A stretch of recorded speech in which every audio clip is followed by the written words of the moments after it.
صلی علی سیدنا صلی اللہ علیہ وسلم صلی علی سیدنا صلی اللہ علیہ وسلم. ابو بکر.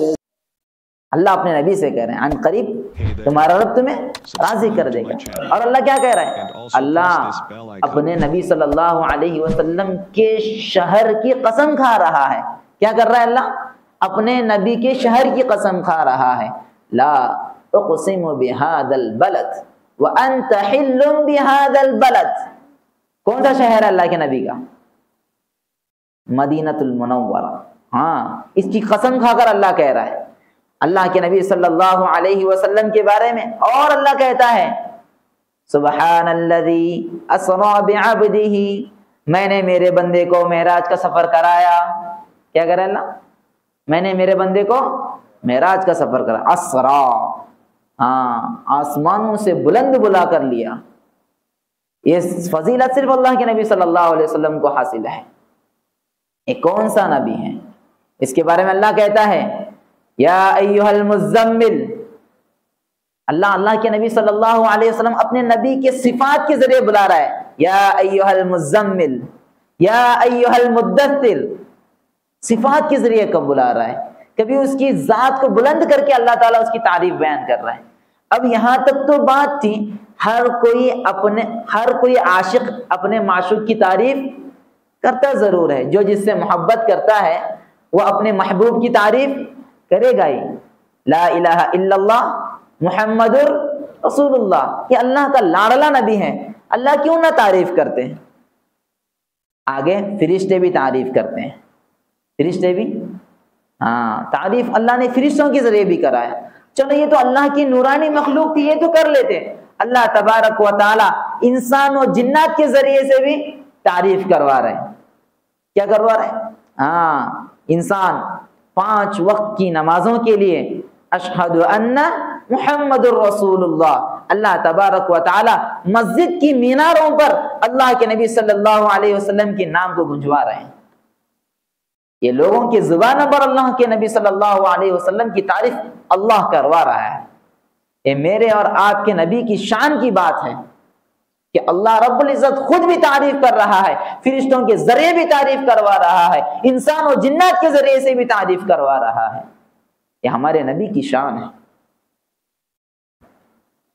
نام محمد کا ایک معجزہ سنتے تو چلیں. کفار مشرکین مکہ آپ صلی اللہ علیہ وسلم کا نام سنا کہ محمد ہے. محمد کا نام مطلب ہی ہے تعریف کیا ہوا. محمد کا مطلب کیا ہے؟ معنی کیا آتا ہے؟ یہ اس میں مفعول ہوتا ہے. تعریف کیا ہوا، محمد کہو تب بھی تعریف کیا ہوا. ہر صورت میں آپ صلی اللہ علیہ وسلم کی مذمت یعنی برائی نہیں کر پا رہے تھے. ہاں، تو کافرین نے مذمم نام رکھ دیا اللہ کے نبی صلی اللہ علیہ وسلم کا. نعوذ باللہ. کیا رکھا؟ مذمم. تو صحابہ کرام رضی اللہ عنہم اجمعین کو یہ بات کیسے برداشت ہو سکتی تھی کہ انہوں نے کہا اللہ کے نبی صلی اللہ علیہ وسلم مشرکین مکہ نے تو آپ کا یہ نام رکھا ہے، اب ہم کیا کریں؟ آپ صلی اللہ علیہ وسلم نے کہا آپ پریشان نہ ہو، جس رب نے محمد نام رکھا ہے اس نام کو کوئی مذمم نہیں کر سکتا. ہاں، مشرکین کا منہ کالا ہو گیا، مشرکین کا منہ کالا ہو گیا اور محمد کا نام کا بول بالا ہو گیا. اور کیوں نہ تعریف ہو سکتی تھی؟ اور کون اللہ کے نبی صلی اللہ علیہ وسلم کی تعریف کرتا ہے؟ انسان بھی حضور کی تعریف کرتا ہے، اللہ بھی تعریف کرتا ہے، ملائکہ بھی تعریف کرتے ہیں، نباتات بھی تعریف کرتے ہیں، جمادات بھی تعریف کرتے ہیں، حیوانات بھی اللہ کے نبی کی تعریف کرتے ہیں، انسان بھی تعریف کرتے ہیں، جنات بھی تعریف کرتے ہیں. اور کیوں نہ کریں؟ کیونکہ اللہ کا رسول جو ہے، اللہ کا رسول جو ہے، میرے دوستو بزرگوں، آج اس رسول اللہ صلی اللہ علیہ وسلم کے ہم امتی ہیں. ہم کون ہیں؟ اس نبی اکرم صلی اللہ علیہ وسلم کے ہم سب امتی ہیں۔ ہاں، سارے انسان کہتے ہیں حضور اعلیٰ، ملائکہ کہتے ہیں حضور اعلیٰ، نباتات کہتے ہیں حضور اعلیٰ، جمادات کہتے ہیں حضور اعلیٰ، ساری کائنات کہتی ہے حضور اعلیٰ، جنات کہتے ہیں کہ حضور اعلیٰ، سارا جگ کہتا ہے کہ حضور اعلیٰ، رب بھی کہتا ہے کہ محمد اعلیٰ۔ اے رب، کوئی تو ہو کہ ایک کہے کہ میرا رب اعلیٰ، وہ ہے محمد صلی اللہ علیہ وسلم۔ ہاں میرے دوستو بزرگوں، میرے آقا مدنی صلی اللہ علیہ وسلم کی جتنی بھی تعریف کر لیں اتنا کم ہی ہے، اتنا کم ہی ہے۔ ہم کیا اس شخص کی تعریف کر سکتے ہیں جس کی خود تعریف اللہ کرتا ہے، جس کی تعریف خود اللہ کرتا ہے؟ ہم اس کی کیا تعریف کر سکتے ہیں؟ کیا ہم اس کی ثنا بیان کر سکتے ہیں؟ میرے دوستو بزرگوں، اللہ تبارک و تعالیٰ نے آپ صلی اللہ علیہ وسلم کو دنیا میں بھیجا۔ آپ صلی اللہ علیہ وسلم کے اندر اللہ تبارک و تعالیٰ نے آدم کی صورت کو رکھا، ابراہیم علیہ السلام کے اخلاق کو ڈالا، اسماعیل علیہ السلام کے صفات کو ڈالا، حضرت یونس علیہ السلام، حضرت ایوب علیہ السلام والا صبر ڈالا، تمام انبیاء علیہ السلام کے اس صفات کو اللہ کے نبی صلی اللہ علیہ وسلم کے اندر ڈال کر ایک گلدستہ بنا دیا۔ سارے آدم میں، اولاد آدم کے اندر جتنے صفات ہیں ان صفات و خصائل کو ملا کر آپ صلی اللہ علیہ وسلم کے اندر اللہ رب العزت نے ان تمام صفات کو کوٹ کوٹ کر اللہ کے نبی کے اندر ان صفات کو بھر دیے۔ اب کسی کو سارے جہاں کے لوگوں کے صفات کو پہچاننا ہے تو انہیں سارے جہاں کے لوگوں کو دیکھنے کی ضرورت نہیں، وہ محمد عربی صلی اللہ علیہ وسلم کی سیرت کو اٹھا کر کے دیکھ لیں تو اس کے لیے سارے جہاں کے لوگوں کی صفت حمیدہ اور خصائل سارے کے سارے مل جائیں گے۔ کہ اللہ رب العزت نے اپنے نبی کے لیے ایک اسپیشل انعام دیا ہے۔ اللہ کے نبی صلی اللہ علیہ وسلم کے لیے معجزے تو دیکھتے جائیں۔ آمنہ رضی اللہ عنہا آپ صلی اللہ علیہ وسلم کو چہرے کو دیکھ کر کبھی خوش ہو رہی ہیں، کبھی غم زدہ بھی ہو رہی ہیں۔ کاش آج محمد کے والد ہوتے ہیں عبداللہ، کتنا خوش ہوتے ہیں، اپنے لخت جگر کو اپنے سینے سے لگا کر اسے گودی میں لے کر کتنا خوش ہوتے ہیں۔ بس اتنا ان کے دل میں آنا تھا کہ اللہ رب العزت آسمانوں سے کہہ رہے ہیں کہ اے آمنہ تجھے غم کرنے کی کوئی ضرورت نہیں ہے، اے آمنہ تجھے غم کرنے کی کوئی ضرورت نہیں ہے۔ اگر یہ بچہ سیر و تفریح کا اگر دل چاہے گا تو میں اسے معراج پر بلاؤں گا، اگر یہ کھلونا مانگے گا تو میں اس کے لیے چاند کو کھلونا بنا کر دے دوں۔ یہ اللہ رب العزت اپنے نبی کے لیے کر رہے ہیں۔ میرے دوستو بزرگوں، یہ اللہ رب العزت اپنے نبی کے لیے اتنا سارا کر رہے ہیں۔ کیوں؟ یہ آخری نبی ہیں، یہ خاتم النبیین ہیں، یہ محمد عربی صلی اللہ علیہ وسلم ہیں۔ اللہ تبارک و تعالی نے ان کے ذریعے سے اس دین کو مکمل فرمایا۔ اللہ فرماتا ہے الیوم اکملت لکم دینکم واتممت علیکم نعمتی ورضیت لکم الاسلام دینا۔ ہم نے اے محمد صلی اللہ علیہ وسلم اس دین اسلام کو آپ پر مکمل کر دیا، آپ پر مکمل کر دیا ہے۔ وہی دین اسلام جس کے آج ہم نام لیوا ہیں، آج ہم نام لیوا ہیں، آج وہی اس دین اسلام کی خاطر جس کے لیے صحابہ کرام جن کی تربیت خود نبی صلی اللہ علیہ وسلم نے کی تھی، انہی صحابہ کے نقش قدم پر چلنے والے ہم آج انہی کے نقش قدم پر چلنے والے ہونے کے باوجود بھی آج ہمارے اندر اللہ کے نبی صلی اللہ علیہ وسلم کی سنتیں کتنی کوسوں دور ہوتی جا رہی ہیں۔ آج ولادت باسعادت ہم سب آپ صلی اللہ علیہ وسلم کی صفات کے لیے آئے ہیں۔ حیات الصحابہ میں حضرت مولانا یوسف صاحب کاندھلوی رحمۃ اللہ علیہ نے آپ صلی اللہ علیہ وسلم کے صفات کو لکھا ہے، آپ صلی اللہ علیہ وسلم کے زلفوں کے بارے میں لکھا ہے، آپ صلی اللہ علیہ وسلم کی دانتوں کے بارے میں لکھا ہے۔ وہ فرماتے ہیں کہ آپ صلی اللہ علیہ وسلم کے دانت انار کے دانے کی طرح خوبصورت تھے، اور آپ صلی اللہ علیہ وسلم کے سینے پر ایک لکیر بالوں کی ایسی تھی جس سے آپ صلی اللہ علیہ وسلم خوبصورت نظر آیا کرتے تھے۔ اور آپ صلی اللہ علیہ وسلم کا سب سے بڑا ایک معجزہ یہ تھا کہ آپ صلی اللہ علیہ وسلم سے جو بھی آدمی بڑا لگتا تھا، اللہ کے نبی صلی اللہ علیہ وسلم اگر اس کے بازو میں چلے جاتے تو اللہ کے نبی کا قد اس سے لمبا نظر آتا۔ ہاں، یہ اللہ کے نبی کی شان تھی، یہ معجزے تھے اللہ کے نبی صلی اللہ علیہ وسلم کی۔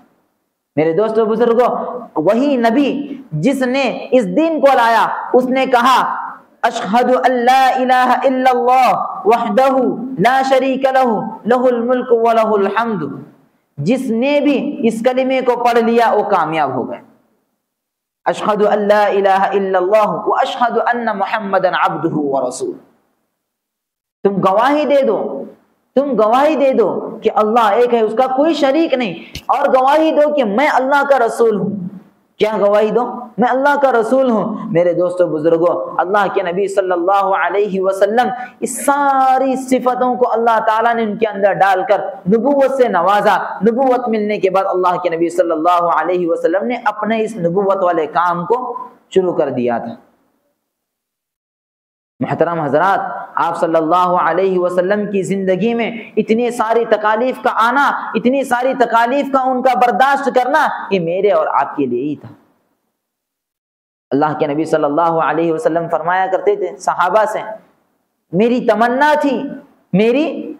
تھی کہ میں اپنے بھائیوں سے ملتا، میری تمنا تھی کہ میں اپنے بھائیوں سے ملتا۔ میرے دوستو، صحابہ کرام رضی اللہ عنہم اجمعین کی محبت تو دیکھو، کہنے لگے اللہ کے نبی صلی اللہ علیہ وسلم آپ کے بھائی کون ہیں؟ آپ کے بھائی کون ہیں؟ اگر آپ کے بھائی ہم نہیں تو اور کون ہیں؟ پھر ہم کون ہیں؟ اللہ کے نبی صلی اللہ علیہ وسلم اپنے صحابہ سے اتنے پیارے جملے کہتے ہیں، تم تو میرے صحابہ ہو، تم تو میرے صحابہ ہو۔ غور کرنے کی بات ہے، اللہ کے نبی نے فرمایا تم تو میرے صحابہ ہو، اللہ کے نبی فرما رہے ہیں تم تو میرے صحابہ ہو۔ میرے بھائی تو وہ لوگ ہیں جو مجھے دیکھے بغیر مجھ پر ایمان لیں، وہ میرے بھائی ہیں۔ کیا ہم سب نے اپنے نبی اکرم صلی اللہ علیہ وسلم کو دیکھا ہے؟ نہیں دیکھا، تو پھر ہم کیا ہو گئے؟ اللہ کے نبی صلی اللہ علیہ وسلم نے فرمایا جعل قرۃ عینی فی الصلاۃ، میری آنکھوں کی ٹھنڈک نماز میں رکھی گئی ہے۔ میرے آنکھوں کی ٹھنڈک نماز میں رکھی گئی ہے۔ اور اللہ کے نبی صلی اللہ علیہ وسلم یہاں کیا فرما رہے ایک جگہ پر؟ میرے بھائی وہ لوگ ہیں، میرے بھائی وہ لوگ ہیں جو مجھے دیکھے بغیر مجھ پر ایمان لائے۔ اب بتاؤ میرے دوستو بزرگوں، کیا ایک بھائی اپنے بھائی کے آنکھوں کی ٹھنڈک کو چھین سکتا ہے؟ ایک بھائی اپنے بھائی کے سکون کو ختم کر سکتا ہے؟ کر سکتا ہے؟ اگر وہ بیمار ہو جاتا ہے تو اس کی جان نکلتی ہے، تو کیسے اس کے سکون کو ختم کر سکتا ہے؟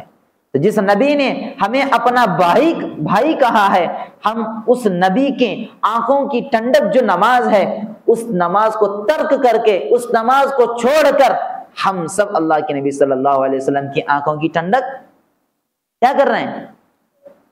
نعوذ باللہ ختم کر۔ میرے عزیز دوستو بزرگوں، اس کے لیے میں آپ لوگوں سے ادباً گزارش کرتا ہوں کہ اللہ تبارک و تعالی نے اپنے احکامات، 5 وقت کے احکامات ہم سب پر فرض کیے ہیں۔ ہم سب پر اللہ نے 5 وقت کی نماز ہم سب پر فرض کیا ہے۔ جو بھی بچہ یا بچی جب وہ بلوغیت کے دروازے کو پہنچ کر بلوغیت کے دروازے سے باہر آ جاتا ہے تو میرے دوستو بزرگوں اس پر 5 وقت کی نمازیں فرض ہو جاتی ہیں۔ اس سے پہلے جتنا حدیثوں میں کہا گیا ہے کہ 7 سال کی عمر میں بچے کو نماز کی ترغیب دو، 10 سال کی عمر میں اسے نماز نہ پڑھنے پر اسے سزا دو، یہ سارا کا سارا نماز کی مشق کرانے کے لیے، نماز کی عادت ڈالنے کے لیے ہے۔ میرے دوستو، نماز کا تحفہ تو معراج سے ملا ہوا ہے، نماز کا تحفہ معراج سے ملا ہوا ہے۔ ہاں، نبی صلی اللہ علیہ وسلم کو ہر چیز اللہ نے زمین پر عطا فرمایا، یہ نماز ہی تو ایک چیز تھی جسے اللہ رب العزت نے عرش پر بلا کر نماز کا تحفہ دیا ہے۔ آج ہم سب اسی نماز سے کوسوں دور ہیں، اسی نماز سے کوسوں دور ہیں۔ ہاں محترم حضرات، بڑے درد سے ایک بات کہتا ہوں کہ ہم سب نبی صلی اللہ علیہ وسلم کی جشن ولادت پر اب ہم سب جمع ہوئے ہیں۔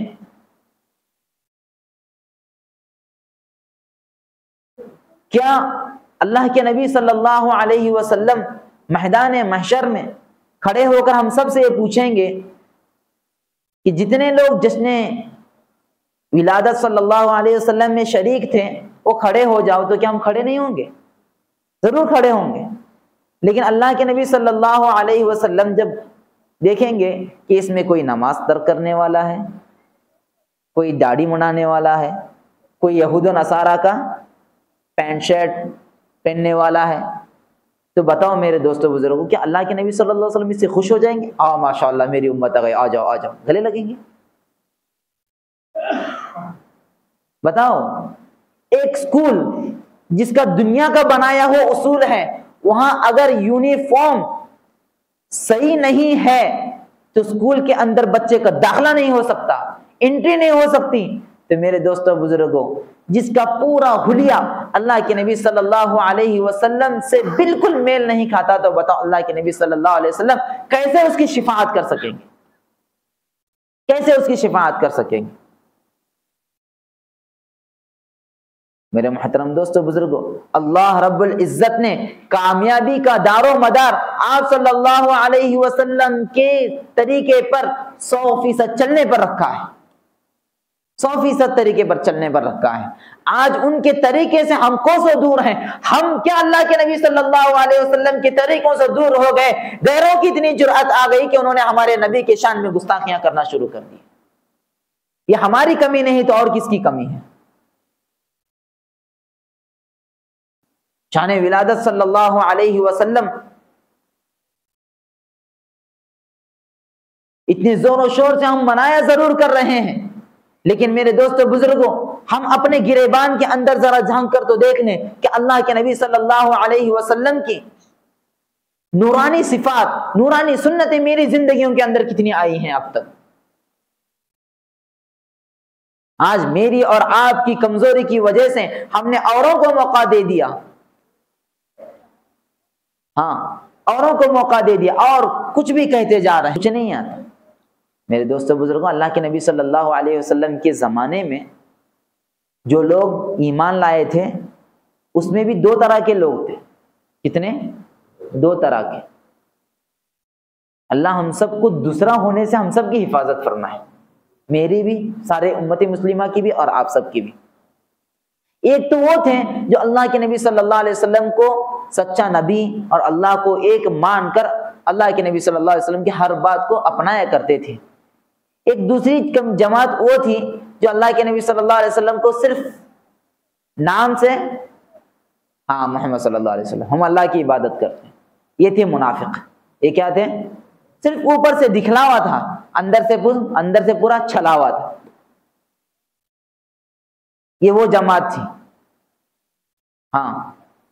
میرے دوستو بزرگوں، جب بھی اللہ کے نبی صلی اللہ علیہ وسلم اور اس دین کو جتنی ساری تکالیف جو پہنچی ہیں، وہ مشرکین سے اتنی زیادہ تکلیفیں کبھی نہیں پہنچی جتنا منافقین سے پہنچی ہیں. کیونکہ ان کو کیا کہا جاتا ہے؟ آستین کے سانپ. کیا ہوتے ہیں یہ؟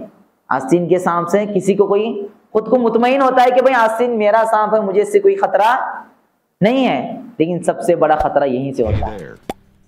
انہی سے اللہ کے نبی صلی اللہ علیہ وسلم کو سب سے زیادہ تکلیف ہوئی ہے. اور یہ لوگ اللہ کے نبی صلی اللہ علیہ وسلم کو بڑے مشورے دیا کرتے تھے، ایسے کریں گے، ایسے کریں گے، لشکر کو اس طرح لے کر جائیں گے اور وہاں پر اسی جماعت بندی کر کے ایسے لڑیں گے، ایسا لڑیں گے. جب لڑائی کا موقع آتا تو کوئی نہیں موجود نہیں ہوتا. آج ہمارا بھی حال وہی ہوا ہے. اللہ ہم سب کی حفاظت کرے، اللہ ہم سب کی حفاظت کرے، بار بار حفاظت کرے. اللہ اپنی پکڑ سے ہم سب کی وہ محفوظ رکھے. میرے دوستو بزرگوں، آج ہم بھی یہی کرتے ہیں، بڑے زور و شور سے نعرے لگاتے ہیں، بڑے زور و شور سے احتجاج کرتے ہیں، فلاں کو پھانسی دو، فلاں کو یہ کرو، فلاں کو وہ کرو. لیکن میرے دوستو بزرگوں، اگر اللہ کے نبی صلی اللہ علیہ وسلم کے سامنے ہمیں پیش کیا جائے، اگر اللہ کے نبی صلی اللہ علیہ وسلم ہم سے کہیں کہ بتا تو نے اتنا کر کے آیا، تیری کیا سزا ہوگی، تو ہم اپنے لیے کیا سزا متعین کر سکیں گے؟ بڑے افسوس کی بات ہے. میرے دوستو بزرگوں، میں چلتے چلتے ایک آخری بات عرض کرنا چاہتا ہوں. ہم جتنا سوچ رہے ہیں اتنی اس دنیا کی زندگی لمبی نہیں ہے. اس دنیا کی زندگی اتنی لمبی نہیں ہے۔ صحابہ کرام رضی اللہ عنہ اجمعین نے ایک مرتبہ آپ صلی اللہ علیہ وسلم سے پوچھا، اللہ کے نبی صلی اللہ علیہ وسلم قیامت کب آئے گی؟ قیامت کب آئے گی؟ اللہ کے نبی صلی اللہ علیہ وسلم نے پوچھا، اللہ کے نبی نے پوچھا کہ بھئی تم نے قیامت کے بارے میں پوچھ رہے ہو تو کچھ تو تیاری کر رکھی ہیں؟ انہوں نے کہا کہ کوئی تیار نہیں۔ بہرحال اللہ کے نبی صلی اللہ علیہ وسلم نے اس اخیر میں ایک جملہ کہا تھا، جب تک میں اس امت میں زندہ ہوں اس وقت تک قیامت نہیں آ سکتی۔ اللہ کے نبی صلی اللہ علیہ وسلم کا اس دنیا سے پردہ کر جانا، انتقال کر جانا، مر جانا، یہ کیا ہے؟ قیامت کی سب سے بڑی نشانی ہے۔ اور میرے دوستو بزرگوں، اللہ تبارک و تعالی ہر گھڑی ہر آن، حدیث میں ہم نے پرسوں ہی پڑھا ہے کہ اللہ تبارک و تعالی دن کے گنہگار کو معاف کرنے کے لیے رات میں دونوں ہاتھ پھیلائے بیٹھتے ہیں، اور رات کے گنہگار کو معاف کرنے کے لیے دن بھر اپنے ہاتھ کو پھیلائے بیٹھتے ہیں۔ اب کس کی کمی ہے؟ دینے والا دینے کے لیے تیار ہے، لینے والا اگر نہ لے جائے تو کس کا کیا نقصان ہے؟ اللہ تو معاف کرنے کے لیے تیار ہے، معاف کروانے کے لیے ہم تیار نہیں۔ میرے دوستو بزرگوں، اللہ اس حدیث پاک میں آخری بات یہ لکھی ہوئی ہے، توبہ کا دروازہ، یعنی جس دن سورج مشرق کے بجائے مغرب سے نکلے گا اس دن توبہ کا دروازہ بند ہو جائے گا۔ اس کے بعد خون کے آنسو بھی رو کر اللہ سے معافی طلب کریں گے تو کسی کی معافی قبول نہیں ہوگی، بالکل معافی قبول نہیں ہوگی۔ اس وقت سے آنے سے پہلے ہم اپنی پچھلی زندگیوں سے ہمیں توبہ کرنا ہے، اور اللہ کے نبی صلی اللہ علیہ وسلم کی نورانی صفات کو اپنانا ہے، ان کی نورانی سنتوں کو اپنا کر ہمیں زندگی گزارنا ہے۔ دیکھیں تو صحیح، ابھی گزارنا تو حافظ صاحب بیان میں تو آپ کہہ رہے ہیں گزارو صفت کو اپناؤ، لیکن ملے گا کیا؟ ملے گا کیا؟ بدر کا واقعہ تو ہم سب نے سنا ہے، اپنی گاڑیوں پر لگاتے ہیں بدر وار 313 313، کیوں لگاتے ہیں؟ یہ متبع رسول تھے، یہ عاشق رسول تھے، یہ محب رسول تھے، یہ عاشق رسول تھے۔ انہوں نے اللہ کے نبی صلی اللہ علیہ وسلم کی سنتوں کو صرف اپنائے نہیں تھا، انہیں گھول کر پی گئے تھے، جس کی بنا پر اللہ نے 313 کی مدد کے لیے اللہ نے آسمان سے لشکر اتارا تھا، اس لیے ہزاروں پر بھاری پڑ گئے۔ یہ ہے اللہ کے نبی صلی اللہ علیہ وسلم کی صفات کو اپنانے پر اللہ کی مدد۔ احد میں کیا ہوا؟ صرف ایک نبی صلی اللہ علیہ وسلم کا حکم ٹوٹا تھا، وہ بھی غلط فہمی ہو گئی تھی صحابہ سے۔ اللہ کے نبی صلی اللہ علیہ وسلم نے ایک جماعت کو احد کے ایک کنارے پر، جو پہاڑ کی چھوٹا ٹیلا تھا، وہاں پر جماعت کو طے کیا تھا کہ تم 40 صحابہ یہیں رہو گے۔ کتنے؟ 40 سے تقریباً 50 صحابہ یہاں رہو گے، کسی بھی صورت میں نیچے نہیں آنا ہے، کسی بھی صورت میں نیچے نہیں آنا ہے۔ شروع میں غزوہ احد میں ایسا ہوا کہ صحابہ کرام لڑتے اتنے جوش سے لڑنے لگے، جن کے صحابہ کے جوش کو دیکھ کر مشرکین بھاگنے لگے۔ کفار کیا کریں؟ سامان پورا چھوڑ کر بھاگنے لگے۔ اب صحابہ کرام کیا کر رہے ہیں؟ سارا مال غنیمت جو چھوڑ کے بھاگ کر گئے تھے سارا اکٹھا کر رہے ہیں، جمع کر رہے ہیں۔ جو اوپر صحابہ کھڑے تھے ان کو مغالطہ ہوا، ان کو کنفیوژن ہوئی کہ بھائی بس یہ تو بھاگ رہے ہیں، اب جنگ ختم ہوئی، اب لڑنے والا کوئی ہے ہی نہیں، تو پھر ہمارے یہاں رک کے کیا کام ہے؟ ان کے امیر صاحب نے کہا کہ رک جاؤ۔ امیر صاحب کیا کہہ رہے ہیں؟ ان میں بھی ایک امیر طے کیا ہوا تھا، امیر صاحب کہہ رہے ہیں کہ بھائی رک جاؤ، ابھی اللہ کے نبی نے ہمیں نیچے آنے کے لیے کہا نہیں ہے، اب رک جاؤ۔ انہوں نے کہا کہ جنگ ختم ہو گئی، چلو نیچے چلتے ہیں۔ 10 کے علاوہ باقی سب چلے گئے۔ ادھر سے مشرکین بھاگتے دیکھا کہ بھئی یہاں پر تھوڑے لوگ نظر آ رہے ہیں، باقی پورا راستہ خالی ہے۔ ادھر سے پلٹ وار کر دیا، اور ادھر سے بھاگنے والے، پیٹھ دکھانے والے سینہ دکھا کر واپس آ گئے، جس کی وجہ سے چاروں طرف سے مشرکین کا حملہ ہوا اور صحابہ اکرام بیچ میں آ گئے، جس میں اللہ کے نبی صلی اللہ علیہ وسلم کی دندان مبارک کو پتھر لگنے کی وجہ سے دانت پر کا جو چھلکا ہوتا ہے نا، چھلکا وہ بھی نکل گیا، جس کی وجہ سے سارا منہ مبارک لہو لہان ہو گیا تھا۔ یہ ایک حکم ٹوٹنے کی وجہ سے۔ آج ہماری زندگیوں سے اتنے سارے حکم ٹوٹ رہے ہیں، تو کیا اللہ کے نبی صلی اللہ علیہ وسلم کے حکم ٹوٹنے پر، ایک حکم ٹوٹنے پر اتنی مصیبت آ سکتی ہے؟ اتنے سارے حکم ٹوٹنے پر کیا اللہ کے عذابات نہیں آئیں گے؟ اللہ کے پکڑ نہیں آئیں گے؟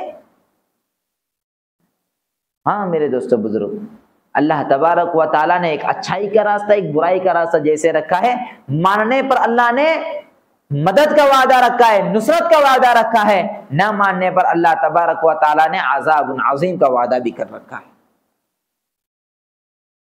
ہاں عزیز دوستو بزرگوں، یہ آپ صلی اللہ علیہ وسلم کی شان میں اللہ خود تعریف کر رہا ہے، تو اس سے آگے کوئی کہنے کی ضرورت ہی نہیں ہے، کہنے کی کوئی ضرورت ہی نہیں ہے۔ ہاں اللہ کے نبی صلی اللہ علیہ وسلم ایک مرتبہ ایک مشرک آدمی کہنے لگا کہ اے محمد، اگر تم سچے نبی ہو، اگر تم سچے نبی ہو تو اپنی نبوت کو ظاہر کر کے بتلاؤ کہ تم سچے نبی ہو کیا نہیں۔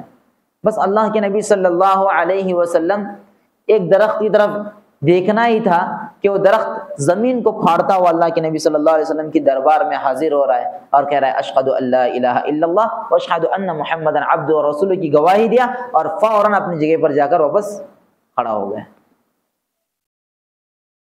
یہ ہے ہمارے نبی کی شان۔ میرے محترم عزیز دوستو بزرگوں، یہ تو ہماری نبی کی شان ہو گئی، اور نبی سے محبت کیسی ہوا کرتی ہے بتاتا چلوں۔ حضرت ابو ہریرہ رضی اللہ عنہ فرماتے ہیں کہ ایک مرتبہ اللہ کے نبی صلی اللہ علیہ وسلم کے مجلس میں بیٹھے ہوئے تھے، اس میں حضرت عمر بھی تھے، حضرت ابو بکر صدیق بھی تھے، صحابہ کرام تھے۔ اچانک اللہ کے نبی صلی اللہ علیہ وسلم اٹھے اور چلے گئے۔ بڑی دیر ہو گئی کہ اللہ کے نبی صلی اللہ علیہ وسلم لوٹ کر نہیں آئے، تو حضرت ابو ہریرہ کہتے ہیں کہ مجھے بڑی فکر ہونے لگی کہ بھئی اللہ کے نبی صلی اللہ علیہ وسلم اب تک لوٹے نہیں، کہیں مشرکین نے حملہ تو نہیں کر دیا، کوئی نقصان تو نہیں پہنچا اللہ کے نبی کو۔ تو پھر میں اللہ کے نبی صلی اللہ علیہ وسلم کی تلاش میں نکل گیا، میں ڈھونڈتا پھر رہا تھا کہ اچانک مجھے نبی صلی اللہ علیہ وسلم کی جوتیاں ملی ایک باغ کے کنارے میں۔ میں نے چاروں سمت دیکھا کہ باغ کے اندر داخل ہونے کے لیے کہیں بھی مجھے راستہ نہیں مل رہا تھا، تو ایک کنویں کا پانی جہاں سے داخل ہو رہا تھا وہاں سے مجھے ایک چھوٹا سا سوراخ ملا جس کے اندر سے میں داخل ہو گیا، اور میں نے دیکھا کہ نبی صلی اللہ علیہ وسلم ہے۔ اللہ کے نبی نے کہا کہ کون ہو؟ میں نے کہا ابو ہریرہ، اللہ کے نبی تم یہاں کیا کر رہے ہو؟ حضرت ابو ہریرہ کہنے اللہ کے نبی صلی اللہ علیہ وسلم بس آپ جیسے ہی آ گئے، آپ کے آنے میں تاخیر کیا ہو گئی، میرا جی گھبرانے لگا، میرا دل ڈر گیا کہ کہیں مشرکین نے آپ کو کوئی نقصان تو نہیں پہنچایا، جس کی وجہ سے میں آپ کی تلاش میں نکلا ہوں، آپ کی تلاش میں نکلا ہوں۔ میرے دوستو بزرگوں، آج ہمارے اندر کیا ایسی محبت ہے؟ ایسی محبت ہے؟ آگے تو سنتے چلیں۔ اللہ کے نبی صلی اللہ علیہ وسلم نے کہا اے ابو ہریرہ تو ٹھیک ہے، تم یہ میرے دونوں جوتیاں لے کر جاؤ اور لوگوں سے کہہ دو کہ جو کوئی بھی شخص مجھے محمد صلی اللہ علیہ وسلم کو اللہ کا سچا نبی مانتا ہے وہ کیا ہوگا؟ جنت میں داخل ہوگا۔ حضرت ابو ہریرہ رضی اللہ عنہ اس بات کو سن کر نکل گئے۔ یہی تو اصل مدعا ہے جہاں میں بتانا چاہتا ہوں۔ نکل کر اب باہر ہی آ گئے تھے کہ نبی صلی اللہ علیہ وسلم کو کے جوتیوں کو دیکھ کر حضرت عمر رضی اللہ عنہ جو آ رہے تھے انہوں نے دیکھا کہ فرمایا نبی صلی اللہ علیہ وسلم کہاں ہیں؟